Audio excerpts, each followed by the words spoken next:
Hi everyone, Anton here. You would have noticed that in most of the videos that we've done for our newsletter, Brett's head is pretty much on every single video. So to get him off, he's not here, I've taken his camera and I thought I'd do a very quick video on food labels and how to read them. Now, most of us find food labels very confusing and hard to understand, so I'm just going to give you a few quick tips on what to look for to make better healthy decisions. So here's my muesli bars, here's our food label. So the first thing you're going to see is it's going to say servings per pack. So make sure when you get something that you see how many servings in that pack, that way you don't eat the whole packet. Right, so there might be 6 or 8 servings in a packet, so you can be very careful that you don't have the whole packet. There's also energy is the next one, and with energy, it's either per serving or it's per 100 grams. Now the 100 grams column is really good to look at because then you can compare different product and see how much, say, sugar or energy or fat is in per 100 grams, and then you can make a better decision. So I often look at the 100 gram column because I can then compare product.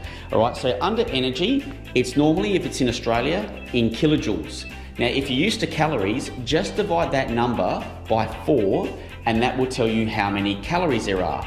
So if it says 600 kilojoules, you know that it's roughly 150 calories.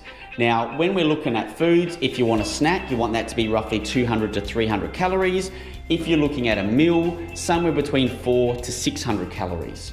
So just be careful when you're looking at and when you're converting. The next thing is fat. Now, when you're looking at fat, go to the 100 gram column and make sure that fat says under 10 grams.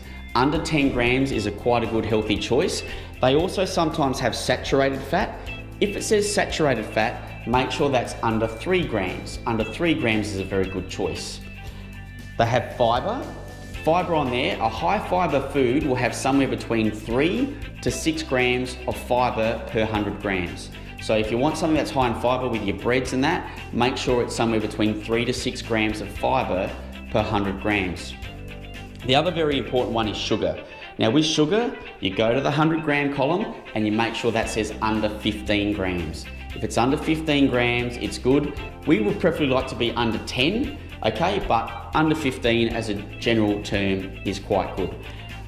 Often they also have the ingredients. So with the ingredients, it is labeled from the most ingredient in the product to the least. So again, you can look at the top 3 ingredients, and if it's sugars or fats, you want to stay away from it. So you can also read what's in it. Now I'm going to do another video later about what they label sugars as, because a lot of times it comes under a whole lot of different names, but that's for a later date. But just have a look at it and just see what it says and make sure that it's not really high in sugar or fat.